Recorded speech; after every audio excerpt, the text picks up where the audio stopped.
Doctor Rafiq সাহেব ছিলেন একজন অত্যন্ত সৎ এবং নিষ্ঠাবান ডাক্তার। তার চেম্বারটি ছিল শহরের এক কোণে পুরনো একটি ভবনে। তার ফি ছিল নামমাত্র, তবু তিনি কখনো কোনো রোগীকে ফিরিয়ে দিতেন না, এমনকি যদি তাদের কাছে সেই নামমাত্র ফি দেওয়ার সামর্থ্যও না থাকত। তার কাছে চিকিৎসা ছিল একটি সেবা, ব্যবসা নয়।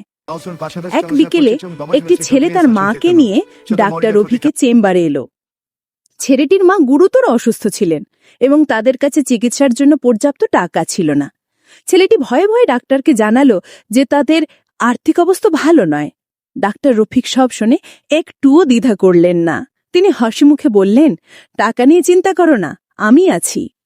তিনি মনোযোগ দিয়ে রোগী দেখলেন, প্রয়োজনীয় পরীক্ষা নিরীক্ষা করালেন এবং নিজের পকেট থেকে কিছু টাকা দিয়ে ঔষধ কিনে আনার ব্যবস্থা করলেন। ছেলেটি এবং তার মা দুজনেই অবাক হয়ে তাকিয়ে রইল। এমন ডাক্তার তারা আগে কখনো দেখেননি। কয়েকদিন পর ছেলেটির মা সুস্থ হয়ে উঠলেন।